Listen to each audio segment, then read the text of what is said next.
If you like the Young Turks podcast, I think you'll love a lot of the podcasts on the TYT network. Old School, it's one of my favorites, one of the favorites for a lot of the listeners. Please check that out, subscribe, share it. That makes a big difference, and give it a 5-star rating. Thank you.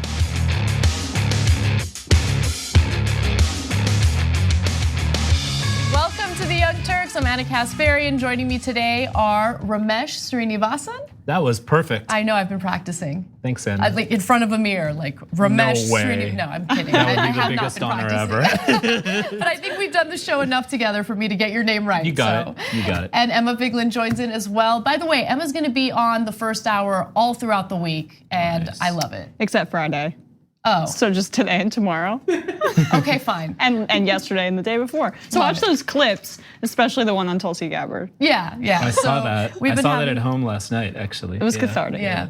So we have a great show ahead for you. Of course, it is the 18th anniversary of 9/11. We're going to talk about that a little bit later in the show. We're going to have a different panel on, and so Ida Rodriguez is going to join us, and Ashley Marie Preston will also join in. We're going to have a discussion about a new law that passed in California that would help solve the pain and suffering workers are dealing with in the gig economy. Uber's response to it is unbelievable and disgusting, so I'll give you the details on that and more. Before we get to all the stuff we have planned though, I do want to give you a few announcements. First off, as always, if you are interested in moving your money to a financial institution that actually has some ethics, look into Aspiration, aspiration.com/TYT. They pay you interest on the savings account, and they ensure that your money isn't invested in questionable corporations or fossil fuel companies.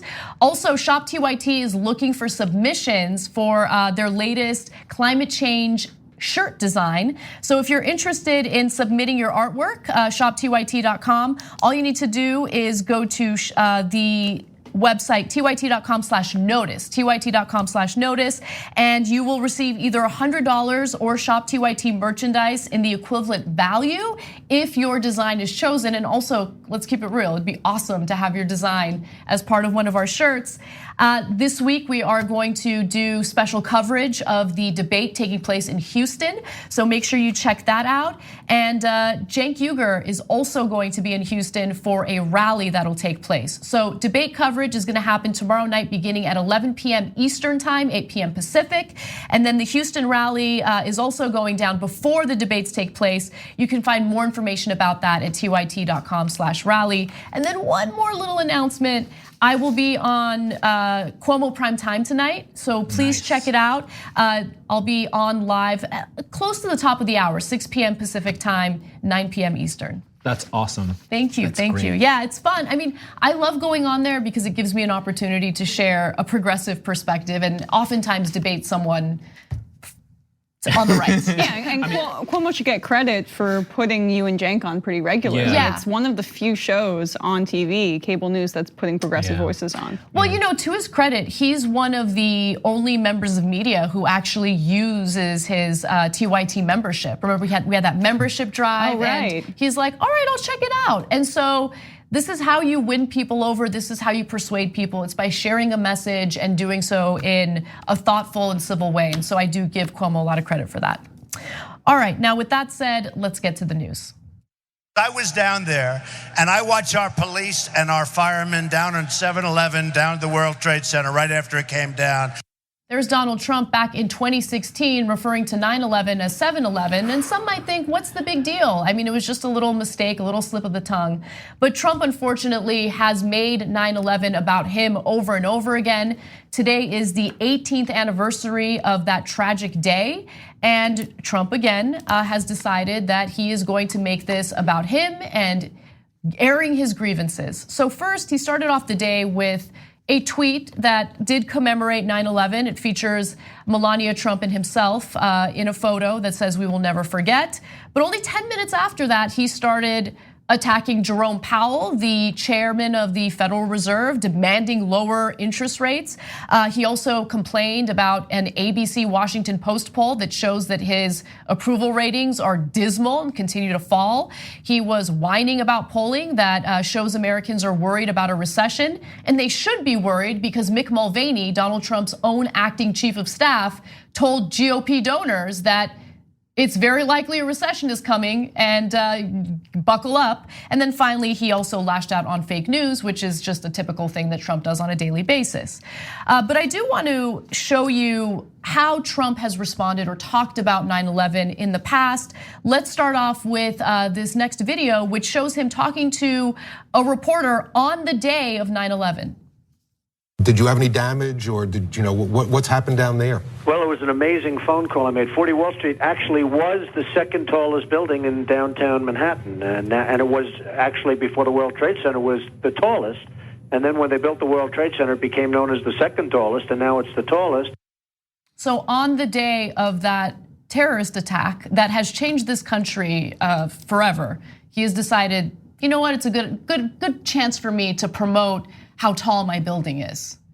Yeah, and he also, conservatives are the ones who are supposed to care about this religious observance of 9/11. Now, 9/11 was an insanely awful tragedy, and we should be commemorating all of the victims and their families and everyone in New York who had to feel the repercussions of all of this, and the Pentagon, all the other the planes that went down. But at the same time, leftists aren't the ones who are saying, oh, you need to be this sad at this point, and you need to be exactly as repentant as we would expect that. That comes from the conservative side, but because he's a part of their tribe, they explain away all of his behavior. When if Obama had called 9/11 7/11, that's all we would be talking about for 2 months on end. I mean, we don't even have to go back to years ago. I mean, we could just talk about something that happened, a few months ago with Representative Ilhan Omar. And she's talking about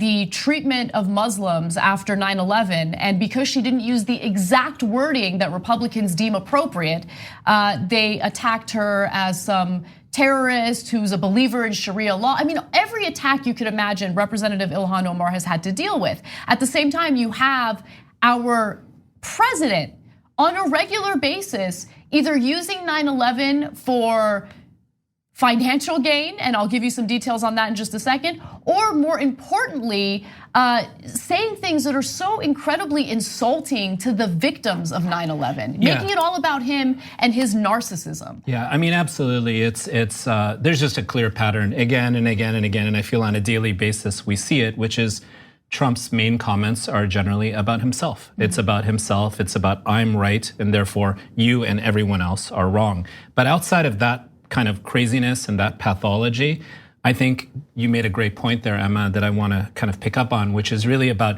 who gets to dictate or shape the conversation we have about 9/11, right? 9/11 has profoundly transformed this country, not just historically, not just in terms of memory, not just in terms of commemoration, but in terms of military policy, aggression across the world, the increased growth of our military budget more than ever. And so for me, here on 9/11, 18 years later, I remember very vividly where I was on 9/11.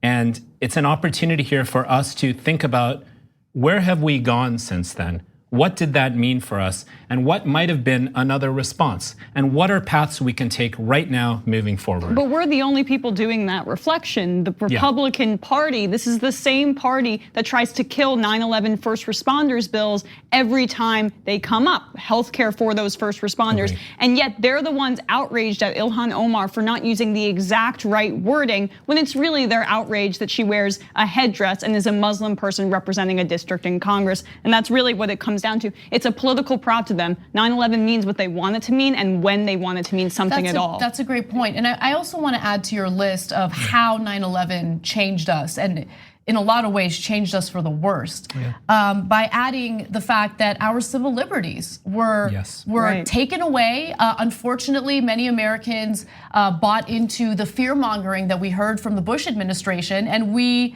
allowed our privacy rights and certain civil liberties to just slip away out of fear. And I don't say that to insult Americans. I say that because you're absolutely right. It's an opportunity to reflect and to learn from our mistakes and really question what the best path is to move forward. I mean, and Emma, to respond to you, I agree. Republicans are certainly worse when it comes to this situation, but there are Democrats who have certainly signed on to and have never questioned the Patriot Act.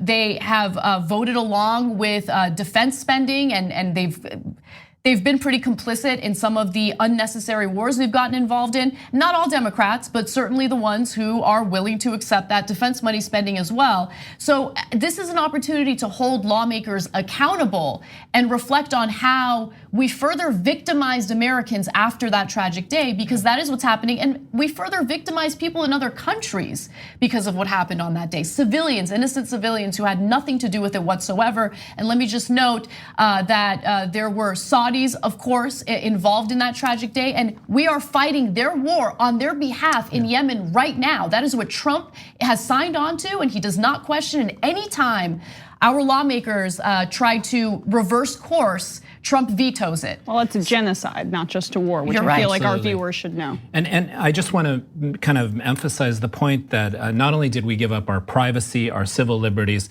but it was also there was an incredible amplification of Islamophobia that emerged out of 9/11 that existed before, but it was taken to another level. We see the continuation of the Afghan war today. And so I just want to challenge us all to think about, what does leadership look like in the context of 18 years after an attack, right? What does that type of leadership look like? Is it about militarism? Is it about reacting in an angry and intense and inflammatory way? Or is it actually now about setting a new path forward? Exactly. So I wanted to note a few other things, because it wasn't just Trump bragging about his building or getting 9/11 wrong and saying 7/11 instead. He actually took advantage of that tragic event for some government funding. So back in 2002, George W. Bush signed into law a budget containing some $20 billion in dedicated funding for New York's recovery. $2 billion was earmarked for distribution by the Lower Manhattan Development Corporation and the Empire State Development Corporation. About a quarter of that, some $500 million, was explicitly set aside for helping small businesses in the area recover. Now, what did Trump do? Did he take advantage of that? Of course. Among the 8,214 early recipients was 40 Wall Street LLC, the most valuable building in Donald Trump's portfolio of properties. Trump applied for and accepted the money, despite the fact that, as he acknowledged in an interview with a German news show immediately after the attacks, the property, quote, wasn't fortunately affected by what happened to the World Trade Center. So this man who talks about the need for entitlement reform and talks about these so-called moochers who are living in poverty and need government programs, he'll turn and say those insulting things about them. But when he isn't an actual victim, his building hasn't been damaged from a tragic event, he has no problem applying for and taking federal money.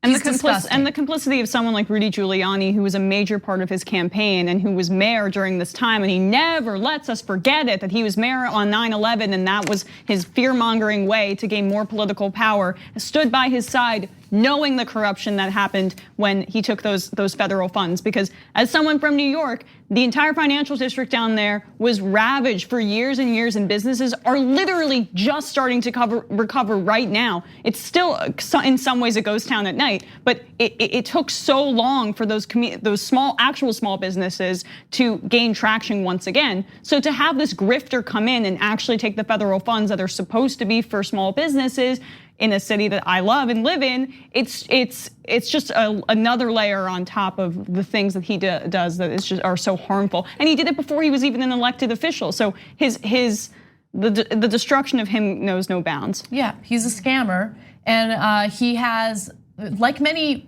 politicians, also used 9/11 for political gain and has lied about his efforts in the recovery. Take a look. Everyone who helped clear the rubble, and I was there, and I watched, and I helped a little bit, but I want to tell you, those people were amazing. Clearing the rubble, trying to find additional lives. You didn't know what was going to come down on all of us, and they handled it. Trump also claimed many of those affected were firefighters, police officers, and other first responders. And I was down there also, but I'm not considering myself a first responder, but I was down there. I spent a lot of time down there with you. Well, Richard Alice, who was one of the firefighters, actually he was the chief of the fire department in New York, he fact-checked Donald Trump and said, quote, "I spent many months there myself, and I never witnessed him. He was a private citizen at the time. I don't know what kind of role he could have possibly played. Besides deeming himself a first responder. So maybe if he is called a first responder, then the Republicans don't need Jon Stewart to go publicly shame them into voting for healthcare for those first responders. So how about that? Trump, we can make a deal here. You can get to call yourself a first responder if you continue to fund the healthcare for the actual first responders who pulled bodies from the rubble, who pulled women, children, men from all of these dangerous situations and who are now getting cancer and who can't breathe after doing that. Sure. You can vote through their healthcare and then maybe you get to call yourself a first responder.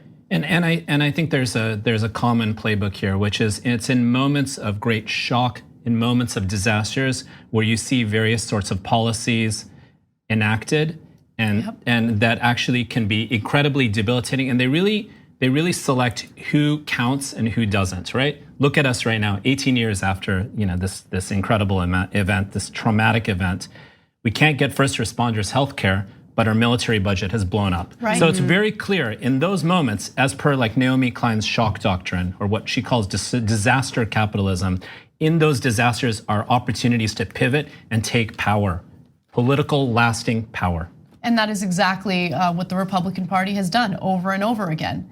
It's devastating, and we are supposed to learn from history. We're supposed to change course depending on the outcome of our policy decisions. And Bush was a complete and utter disaster, but when it comes to foreign policy, think about what happened when Obama came into the executive branch. He not only continued Bush-era foreign policies, he expanded upon them, and the numbers of civilians who died because of drone strikes and civilian strikes. I mean, we have to take ownership of our own foreign policy, and we need to learn lessons from them.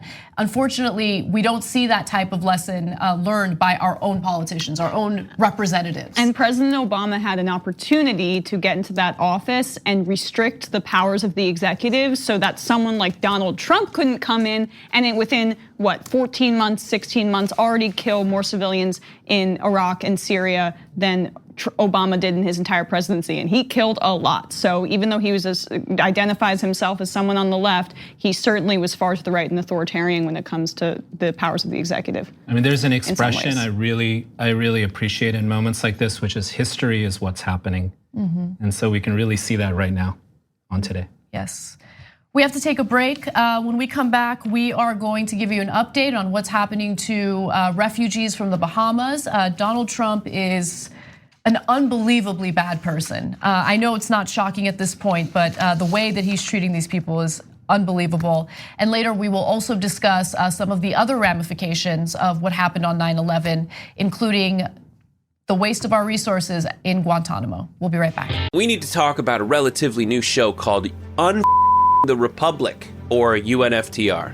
As a Young Turks fan, you already know that the government, the media, and corporations are constantly peddling lies that serve the interests of the rich and powerful.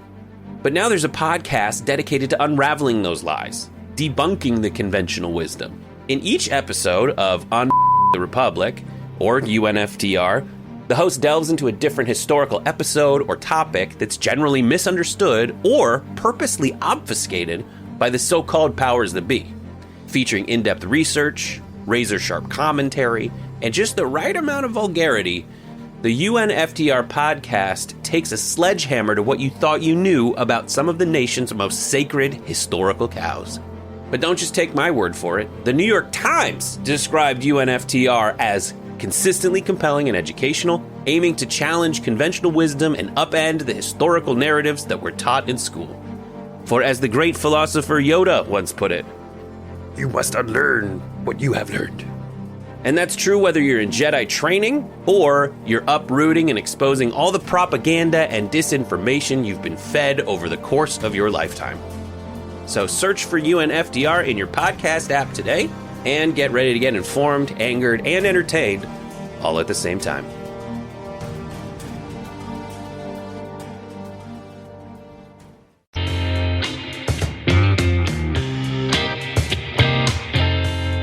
Welcome back to TYT. Anna, Ramesh, and Emma with you. So I was gonna wait to promote this, and don't worry, everyone's gonna freak out because I didn't warn you guys about it. But I guess the cat's out of the bag. It's all over the internet. I'm gonna be at Politicon. I'm gonna be in conversation with Tommy Lahren. Who told? Well, a bunch of people were tweeting me and stuff about it, so I was like, how do they know? But yeah, I guess they made it public already. So I will be there. That's the only event I'll be doing at Politicon. It's in Tennessee this year. So if you are in the area, please come, because it would be great to have your support. We don't have a home game advantage this time around, right? Is it in Nashville? It's in Nashville, yeah. Okay, that's a fun city. You guys have no excuse. Yeah, I'm looking forward to it. Kyle Kalinske will be there as well. Okay. So please check it out. I just posted information about it on my Instagram if you're interested. Anna Kasparian Official is my Instagram account. All right, let me read a few member comments. Gabby Marita writes in and says, 3 days of Emma in a row are still awesome, especially after that amazingly hilarious old school last night. That was so fun. It was so much really fun. Needed it, I feel like. You know, my dream is to get the country on the right path and then go back to what the Young Turks was supposed to be, which was that. It was supposed to be old school, just like a fun talk show where, but things got real with politics. So it was kind of a little bit of an understatement. But yeah. Cray Cray Souffle says, Cuomo needs the ratings not to mention ideas for his show. At least he has TYT taste. Go get him, Anna. And look, I don't agree with Cuomo on some things, but to be fair, he seems to be one of the only cable news hosts who pushes back on, let's say, Trump surrogates or people that we tend to disagree with. And you don't see that a lot in cable news. Usually it's like, all right, I'm the host. I'm now gonna sit back and let these two fight. And then I'll come in when the segment is about to And wrap even up. on his own network, he's so it's not. We can be critical of the mainstream media, but also say within the confines of the mainstream media bubble, there are some people that do better jobs than others, and he certainly does a better job than others. Yeah. Ruth, the dog-faced girl, says, thank you for pointing out the first responders are not being given health care. It's a lie that the government cares about them. So you're right. I mean, we covered that story and it was ridiculous that Jon Stewart had to get involved and had to publicize the fact that Congress was really stalling on funding the health care for first responders. But luckily they did get that done. He does it every year, though. He does. It's literally every year. They try to get away with cutting it. Stop trying. And then I'm gonna read from Little Sebastian because I love your handle, and this is from TYT Live. We took down the Soviets for not wanting to take care of the first responders at Chernobyl, but we let Republicans have their way. But if we let Republicans have their way, the 9/11 first responders would be left in the dust. Absolutely, yeah. Good point. All righty, so let's give you an update on what's happening to refugees in the Bahamas. Donald Trump is refusing to provide temporary protected status to refugees from the Bahamas. These are individuals who have been displaced as a result of the destruction from Hurricane Dorian. And 2 of the islands in the Bahamas have been completely destroyed. They are no one is able to live there. Hundreds of thousands of people have been evacuated at this point. As of Monday, NBC is reporting that 1,500 victims of Dorian had arrived to the United States. The New York Times reported a different number, 4,000. And right now we're unsure as to how many refugees have entered the United States. But Donald Trump is essentially saying, yeah, I mean, I guess they can come in, but I'm not gonna give them temporary protected status, which is really important because that protected status gives them the ability to work. It provides a worker's visa. So while they're here and while they're trying to get their lives back together, they can at least earn some money. I mean, just coming into the United States isn't enough. What are they supposed to do after that? And by the way, before I open this up to the panel, I do want to remind you of what Donald Trump had to say about these refugees earlier this week. Take a look. You have to be very careful. Everybody needs totally proper documentation because the Bahamas had some tremendous problems with people going to the Bahamas that weren't supposed to be there. I don't want to allow people that weren't supposed to be in the Bahamas to come into the United States, including some very bad people and some very bad gang members and some very, very bad drug dealers. So we are going to be very, very strong in that. This is the way Donald Trump responds to people who have literally lost everything in the destruction of this hurricane.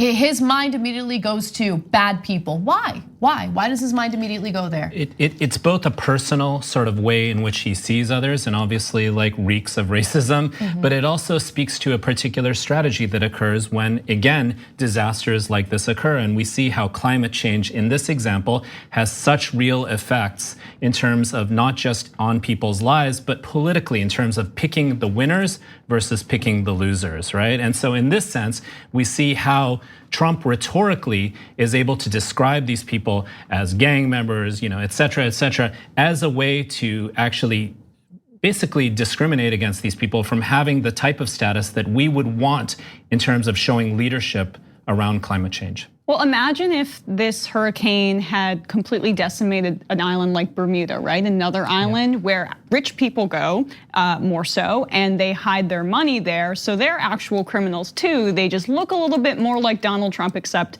less orange. And they are able, and they hide their money there, and that's criminal. But Donald Trump doesn't see them as liabilities or people that need documentation coming into the United States. I really wonder why.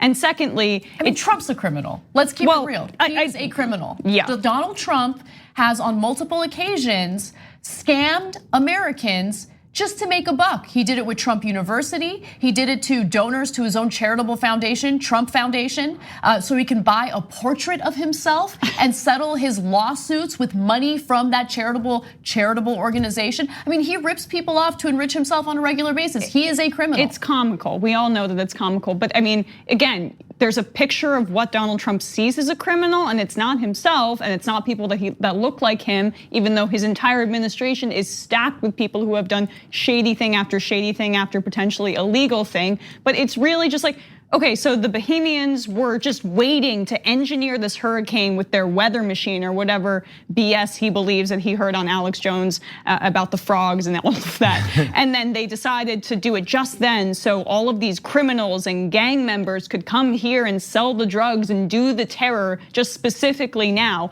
What kind of convoluted, weird world do you live in that just doesn't exist? People aren't using the hurricane to come here to do crimes. They're using the hurricane they're trying to come here to flee that hurricane. It's really that simple. But when you don't see people that are brown or black as people, it's really easy to ascribe all of these motivations to them that wouldn't normally be there and then excuse your own inhumanity. I think that's a key point, right? It's the fact that we're talking about people of color.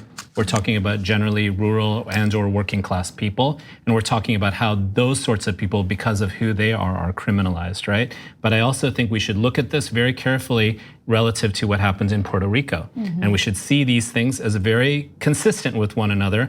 But the other thing I think we should really look at are what are the agendas economically and politically that are going to come amidst this disaster? What types of contractor work might be engaged? Where's the money gonna go? How are we going to take advantage, not we, us here in this room, but how are systems of power going to take advantage of this disaster to profit and monetize their own pocketbooks? And one other thing I wanted to add is, I see a lot of commentary from the right on social media about how we shouldn't have any type of obligation to even let anyone into the country. Why? We're a sovereign country. We can make decisions. These aren't US citizens. Why are we gonna allow them in?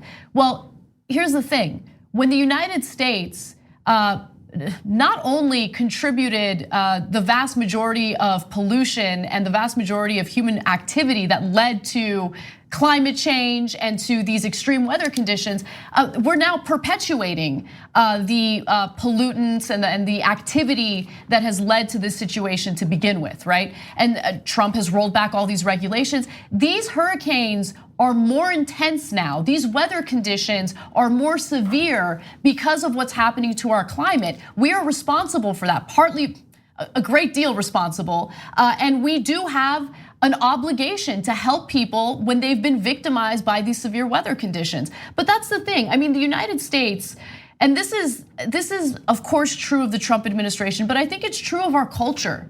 It's like this unwillingness to really take responsibility and take a good hard look at who we really are. Like, we've bought into American exceptionalism. We've bought into the notion that we're the greatest country in the world. But when push comes to shove, think about the way we've treated other countries and the way that we've positioned ourselves as bullies oftentimes when it comes to foreign policy, when it comes to making decisions about how many refugees to bring into the country or take in. It's gross and it's embarrassing. Yeah, and it's not just exceptionalism, it's also this cult of individuality that's a permeating force in our own culture. So we see we see ourselves as siloed as opposed to other nations where they see everyone as a collective. We have for a really long time, and progressives and leftists have been trying to combat that. But Donald Trump is not only this manifestation of corporatism and corruption and the interweaving of corporate power and government, but he's also a manifestation of that cult of individuality. That's right. Someone who purely feels like he can barrel through life as one singular person, and that actions do not have consequences that ripple beyond his very immediate circle of people. I mean, even his family members, he doesn't like all of them, but that's the only way his empathy extends, is just to his immediate family members, and that is the worst aspects of the individualism that we see on display in the United States. It's a manifestation also of racism and isolationism as well. And you know what? Climate change, as we know all too well here in the United States as well, does not discriminate based on where you are. I mean, obviously places in the tropics are getting these hurricanes, but we have parts of our country that are in the tropic regions as well, and other sorts of disasters that can occur. And in climate change comes a great opportunity, and I just want to kind of speak to that, for us all to come together, to realize that all of us are collectively, across the world, collectively implicated in these massive transformations in our climate that are going to be the greatest risk to all of our security. The Pentagon itself reported on this. The Pentagon agreed with what Bernie Sanders said way back in 2016, that climate change is the greatest security risk to our country. So why not, in this opportunity, do the very basic dignified minimum of just extending temporary status to these people? Remember in Hurricane Katrina, Cuba sent its doctors to us. We're not best buddies with Cuba. Cuba decided to do that. When stuff hits the fan here in the United States, we're going to need other people's help as well, other countries' help. So let's do the right thing here. I want to read a comment from one of our members. Jay Hufford says, "You got to hand it to the Chinese. They really know how to do a hoax." And I know that that's, it's sarcasm, but I wanted to read it to you because it really does emphasize the ridiculousness of the right wing, and in particular Donald Trump, who continue this ridiculous notion that climate change isn't real, it's some sort of Chinese hoax. It's obviously not. People are suffering, and we've definitely contributed to it, and then we turn our backs on people who end up refugees as a result of these extreme weather conditions. By the way, if you want to share your thoughts with us, we read comments from our members on a regular basis. You can join and become a member by going to tyt.com/join. All right, so let's move forward and talk about some other news. Since it's 9/11, I thought that this would be an important story to share with you all. There is a new whistleblower who wants to draw attention to the amount of money that is wasted at Guantanamo Bay. A former Guantanamo Bay attorney has actually filed a federal whistleblower complaint claiming that the prison and military court are guilty of both gross financial waste and gross mismanagement. So let me give you the details on this, and also just a quick reminder that one of the things that was promised under Barack Obama was closing Guantanamo Bay. Obviously that didn't happen. There are 40 prisoners there today. And now I'm about to tell you how much we spend in federal taxpayer money on Guantanamo Bay. The US military court and prison at Guantanamo Bay, Cuba have cost more than $6 billion to operate since opening nearly 18 years ago, and still churn through more than $380 million a year, despite housing only 40 prisoners today.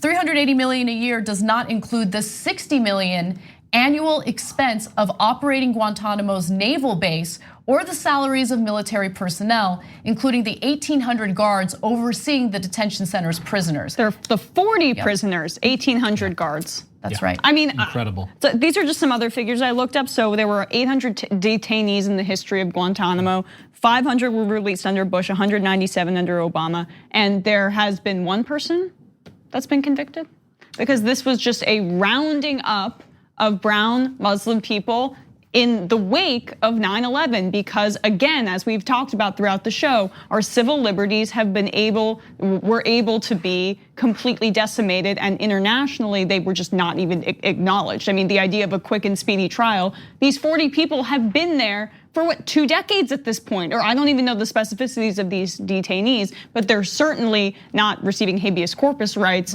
or constitutional rights to a speedy trial. It's a human rights disaster, and once again, Obama sort of fought to close Guantanamo Bay when it was a central campaign promise that he ran on in 2008, and then the Senate blocked him, a Democratic majority Senate, by the way, and then he was unable to do it. He didn't really push for it. Go ahead. So I just wanted to, I'm really happy that you mentioned that, because I want you all to just juxtapose how Obama handled that with how Trump would handle it if it was something that Trump wanted to do. What would Trump do? Yeah, He'd not just close it. that. He'd just close it. He'd be like, I'm signing in an executive order, da-da-da-da. But Obama so fetishized procedure and the process and all of these BS and blah, blah, blah, blah. I can't even do that, but you know what I'm trying to do. Yes. Like, just why are we even talking about this? It's the right thing to do. This was a torture chamber, forced feedings, beatings. All of these people who largely didn't do anything to the United States and then they go back to their countries, or we drop them off in some random area in the Middle East because we don't care about them. How do you think they feel about the United States now? How do you think they feel? Do you think that they're gonna be warm and fuzzy about us and tell all of their family and friends that, oh, we should be really nice to the United States and their soldiers? After being tortured. After being tortured needlessly. Yeah, I mean, it's also, Guantanamo is not just a question of disastrous human rights and inhumanity, but it's also an investment, right? Just like our prison industrial complex here in the United States. How many of us here know that our taxpayer money, as you just said, Anna, is going to fund these sorts of corrupt, honestly, corrupt appropriations of money that are being used to torture and dehumanize various people? And so I just think it's really important to loop this in with not only the military industrial complex, but also the prison industrial complex here in our country itself. Oh, absolutely. That is one of my favorite topics to discuss, because with the prison industrial complex, we lose so much. First of all, of course, we lose resources that are desperately needed for, I don't know, things like healthcare, taking care of our own, making sure that people have fulfilled, healthy lives. But on the other hand, there's an incentive. There's an incentive to imprison people because there's a profit motive behind it. Exactly. And it's disgusting. And the second largest employer, apparently, of Americans outside of Walmart are our prison systems. And these are private contractors and private corporations that our taxpayer money are funding to administer torture and inhumanity. Yes, Geo Group, one of the largest for-profit prisons, and Corrections Corporation of America, they rebranded themselves recently, and I always forget their name, but nonetheless, they've worked with ALEC, they've worked with lawmakers, they've lobbied so aggressively since the 1980s to pass tough on crime legislation, to pass anti-immigrant legislation, and also to put as many nonviolent drug offenders behind bars as possible. And they specifically target low-level nonviolent offenders because they are the cheapest to imprison, and then that leaves the state and the federal government with expensive prisoners. I'll just add that this is why in this election with 2020, I'm actually excited because a couple of the progressive candidates in the Democratic Party, we know who I'm talking about here, especially Bernie Sanders, have been making the point about the military-industrial complex. It's one of the first times I've heard the military-industrial complex being voiced this explicitly in a mainstream election in this country. And the fact that we have an opportunity here in this election to challenge that reign of economic and political power and put money and jobs in the service of our country and in the service of humanity. Absolutely. We're gonna take a quick break. When we come back, we have more news for you, including, what are we talking about next? Let me see. I wanna tease you guys. Oh, you don't wanna miss this. Tucker Carlson tries to make the case that John Bolton is a progressive. Oh yeah. Yeah. Oh yeah. At TYT, we frequently talk about all the ways that big tech companies are taking control of our online lives, constantly monitoring us and storing and selling our data. But that doesn't mean we have to let them. It's possible to stay anonymous online and hide your data from the prying eyes of big tech. And one of the best ways is with ExpressVPN. ExpressVPN hides your IP address, making your activity more difficult to trace and sell to advertisers. ExpressVPN also encrypts 100% of your network data to protect you from eavesdroppers and cyber criminals. And it's also easy to install. A single mouse click protects all your devices. But listen, guys, this is important. ExpressVPN is rated #1 by CNET and Wired magazine. So take back control of your life online and secure your data with a top VPN solution available, ExpressVPN. And if you go to expressvpn.com/TYT, you can get 3 extra months for free with this exclusive link just for TYT fans. That's expressvpn.com/TYT. Check it out today. Right back. We hope you're enjoying this free clip from the Young Turks. If you want to get the whole show and more exclusive content while supporting independent media, become a member at tyt.com/join today. In the meantime, enjoy this free segment.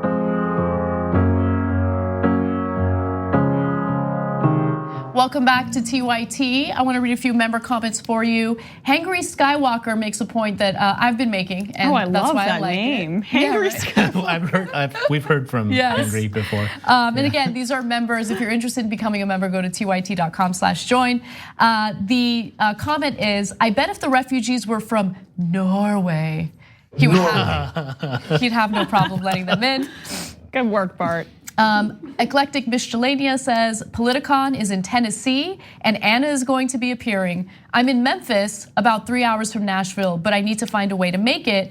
That's awesome. I really hope you guys can make it. Honestly, one of the things that I wasn't sure if I was gonna go because it's such a terrible climate right now, and Politicon sometimes can feel a little like a blood sport, you know? And I'm like, do I really want to be in a different state in the middle of all that? But I do think it's important, like, I'm gonna be able to challenge Tommy Lahren. And you're gonna be awesome. It's gonna be great. I'm really looking forward to it. So if you guys can be there and support, that would help me tremendously. So again, I have the details on the day and the time and all that on my Instagram account. I posted something about it. So just go to Instagram.com/Anna Kasparian, the Anna Kasparian official. Guillotine Revolution says, I'm fine with keeping Guantanamo as long as we can start putting people like Epstein there. Yeah, I mean, look, the problem with Guantanamo was that there was no due process. Well, we also torture and the torture. Like we don't, on principle, we have to stand for the fact that no one should be tortured in the United States, not even Epstein. Yeah, I totally agree. And it's egregious. It's on foreign soil. Yes, right? yes. I mean, it's a so even less oversight, right? All right, a few TYT lives. Marty B says, "Damn, Emma is on fire, and I love it." Jank who? Brian Newton says, Trump thinks people are using a tragic event to capitalize on criminal activity to profit because it's exactly what he would do. Right. I love that comment. Great so job. much conservative projection all the time. Yep, we're used to it. All right, well, let's move on to one of the most insane stories. I can't even believe this is a thing. Everyone knows that John Bolton is possibly America's #1 warmonger. He has been working for right-wing administrations. He has been pushing for war. He is still supportive of our decision to conduct a preemptive war in Iraq. But Tucker Carlson has decided that he's going to, try his hand at revisionist history and make John Bolton out to be something else. Take a look. If you're wondering why so many progressives are mourning Bolton's firing tonight, it's because Bolton himself fundamentally was a man of the left. There was not a human problem John Bolton wasn't totally convinced could be solved with the brute force of government. That's an assumption of the left, not the right. Don't let the mustache fool you. John Bolton was one of the most progressive people in the Trump administration. Okay, dude, what you smoking? Who exactly who as a progressive has been mourning the loss of John Bolton? If anything, there have been criticisms toward Trump because of the chaos within his administration, but no one on the left, and specifically progressives, has any love for Bolton. If anything, he's always been described as an unfortunate warmongering force within the Trump administration. He's deliberately using third grade social studies language about conservatism versus leftism. Conservatives want more government and liberals want less. Or no, sorry, I switched it. Conservatives want less government, the liberals want more, right? So that he can mislead his audience into thinking that because John Bolton wanted to be more brute with the government and really use the strength of the government or the belligerence of the government to his advantage, that makes him a leftist. It's ridiculous. He served as a bureaucrat under the Reagan administration. How Democrat of him. Your beloved Reagan, Tucker Carlson. He wanted to nuke North Korea, Iran. He got into a argument and basically threatened Brazil's diplomat for trying to get Iraq into the chemical weapons treaty, to get Iraq to agree to not use chemical weapons because Bolton wanted so badly to go to war with Iraq. So the brute force of government and using it to crack down on people internationally or within the United States as well is certainly not a leftist position. It wasn't a leftist position when during the civil rights movement, the government was brutal towards the protesters that were trying to get civil rights for black people in America. And it's not the leftist position when we do it internationally either. And it's this straw man kind of gaslighting that he's trying to do, which it works with his audience, I guess. Yeah. Let's be extremely clear. As progressives, what we care about are one another. We care about government insofar as government protects the basic rights and opportunities of people. We care about people having education and healthcare. We care about reining in the incredible inequalities and corruptions that are part of systems of power that have unfortunately pervaded our government for decades, right? I think that's a good way of describing Absolutely. So what we don't like, which we've been trashing the whole show, are disaster capitalist efforts to inflate military budgets, create basically private prisons that are run by the military, though they're basically like private prisons in Guantanamo. And what we don't like are wars in Iran, Iraq, right, and Venezuela. Iran, and so I'm actually quite relieved, like I bet all of us are, that Bolton is out because of this bizarre aspect of Trump, which is what Ezra Klein from Vox calls an instinctive skepticism of war. I don't know if I quite believe that, but at the same time, Bolton is a neocon, imperialist, militaristic hawk. That is straight out of the conservative Republican playbook. I'm glad that Trump is strange enough to not just fully sign on to that. And I'm so glad, hopefully by removing Bolton and no other Boltons or Bolton lights, that we will avoid potential war with people who do not deserve to be hurt or killed by us. Look, there have been fascinating shifts in the Trump era, and I do think that it's largely due to a change in Republican voter thinking when it comes to some of these wars. Because think about it, I mean, we've been in Afghanistan forever, the longest war in US history, and think about the number of Republican families in the United States who have either lost their loved ones due to that war, or their loved ones have come back with life-changing injuries and medical bills and all sorts of PTSD, exactly. Right. And so all of a sudden you have the voter base, the Republican voter base, really rethinking some of our foreign policy efforts. And if you look at the preferences of Trump's base when it comes to foreign policy, they don't want more war. Yes. That really, I think, informs Donald Trump's decision making when it comes to foreign policy, and I'm grateful for that. But at the same time, I don't want anyone to forget what the right wing has been about. And J.R. Jackson put together this lovely mashup video to remind us all. Take a look. Those people who claim there were no weapons of mass murder in this case are just plain wrong. I mean, it'd be nice if the New York Times conceded. It's funny to watch liberals. Bush lied, he hyped, he misled. You're gonna write an apology letter to Bush saying I said you're a liar, but you're not?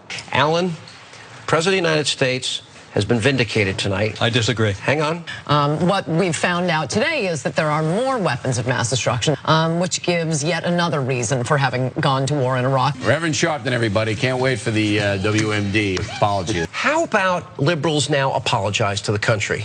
How about for the exploitation? Oh, there are so many things for them to apologize to. I just don't think I can bear to listen to it that long. Liberals' attacks against the president were dead wrong. And we see again the affection Democrats have for are terrorists. I just think for all the people who were so confident that George W. Bush lied and so confident that there was no weapon of mass destruction, 500 chemical warfare shells should at least make them slow down a little bit well, they and don't rethink their judgment. It's time tonight for your liberal friends that attacked the president, for them to come out and admit they were wrong and apologize to the president for undermining him.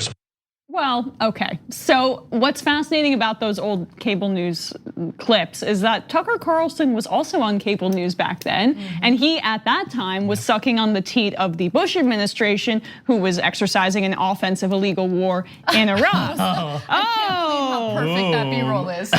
Great job, controller. That like physically hurts me, and I'm gonna have a conversation with JR. You can't dance either. Yeah.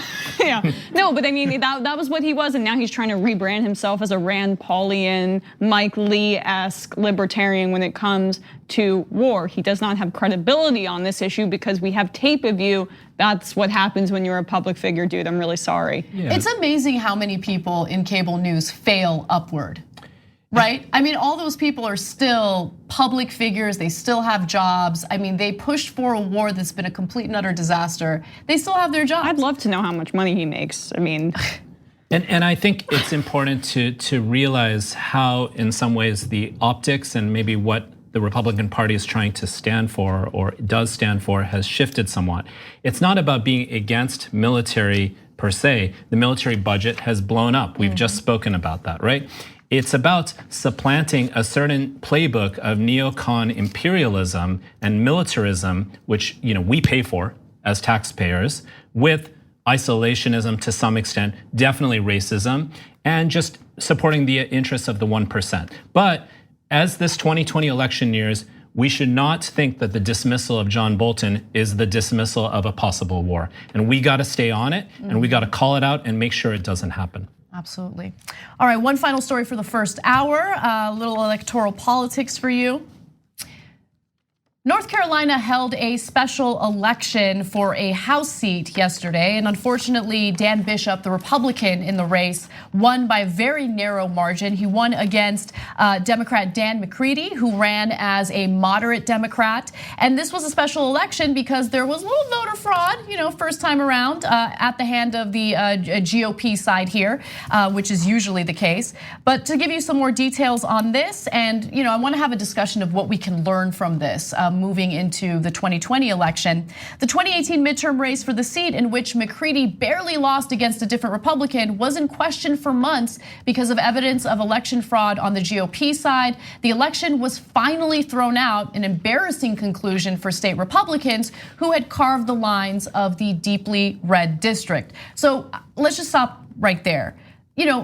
We all know about the gerrymandering that takes place, and the gerrymandering is done to give a particular party an advantage. In this case, and in a lot of cases, the GOP will carve out the district in a way that gives them an advantage when it comes to these types of races.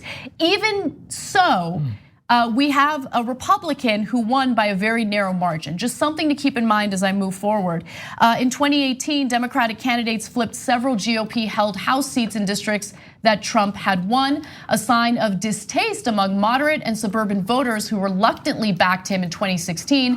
McCready actually performed better in the district's Charlotte suburbs than he did when he lost by a smaller margin last year. And of course, that smaller margin was the earlier election that had the fraud involved. Including Charlotte in that sentence is really important because that's a really up and coming young person implant city. A lot of people from the Northeast and from other areas are going to live there after college. It's like what Nashville was a few years ago, right? So a lot of people are, and it's becoming more and more left, and that's a significant part of the district. So it's been drawn in a way that it's really the southernmost part of the state. So there's a lot of rural areas, but Charlotte, as it grows, is going to make a more significant impact on the electoral politics there. And so Trump won that district by double digits, 12 points in 2016. You see a very small victory for a Republican here in the special election. What does that mean in 2 years as more and more people come into the city from different parts of the country, specifically young people? That's a great point because North Carolina is shifting to the left.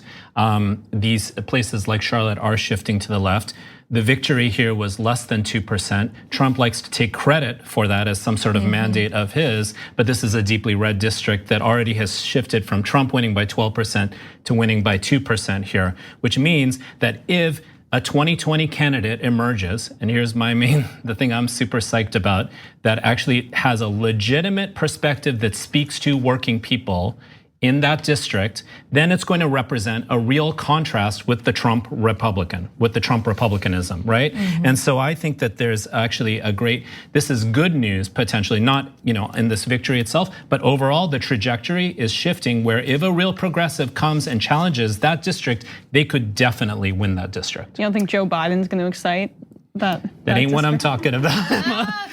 He calls himself a progressive, so. Yeah, right. Well, okay, so I love. Remember, Hillary said, "I'm a progressive who likes to get things done." What does that mean? I don't know.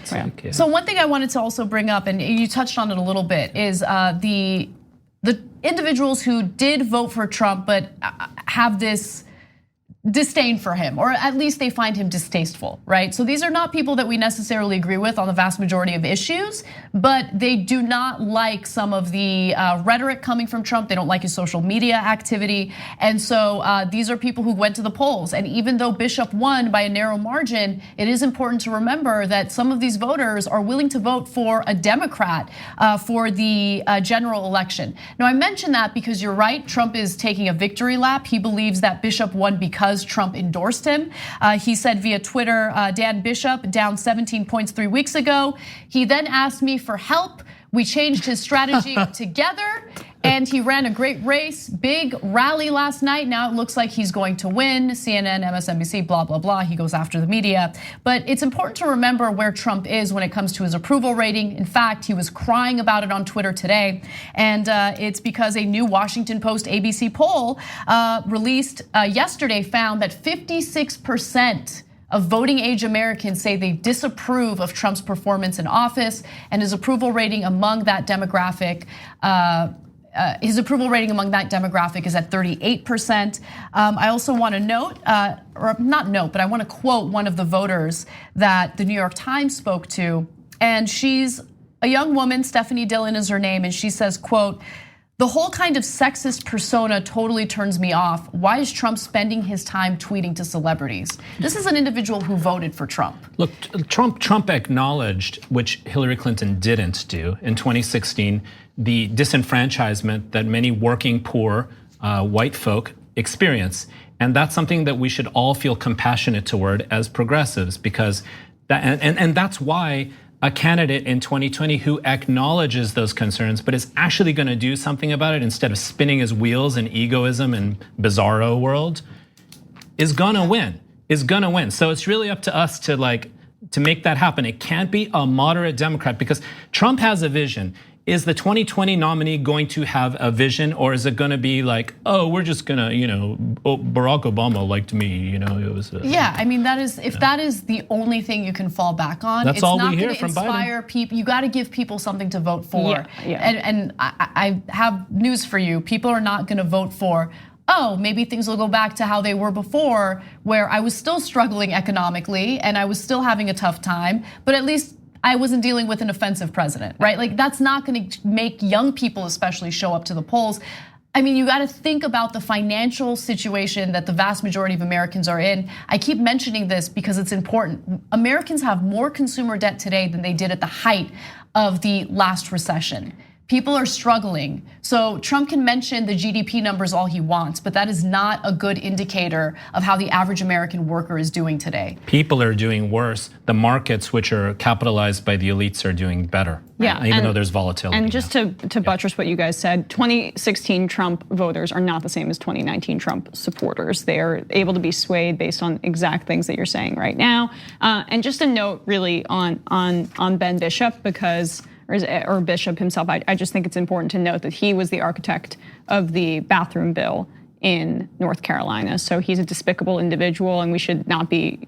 We're happy that about the gains that the Democrats made in that district, but a really bad guy who's very bigoted and hateful is going to be in Congress now. Very supportive of Trump's immigration policies. Yeah, he's terrible. But we got to keep our eyes on the prize, and we need to learn from these types of elections, right? What can we do better the next time around? Does it make sense to run as a moderate Democrat? And I get it, it's a conservative district, but if you focus on an economic message that appeals to a broader group of voters, I really think that's a winning strategy. Anyway, we gotta move on to the second hour. Ramesh Srinivasan. Thank you for having me. Of course, my Thanks. pleasure. Anna and Emma, pleasure to be with you Yes, both. thank you guys. All right, we're gonna take a quick break. We'll be right back. Thanks for listening to the full episode of the Young Turks. Support our work, listen ad-free, access members-only bonus content, and more by subscribing to Apple Podcasts at apple.co/TYT. I'm your host, Cenk Uygur, and I'll see you soon.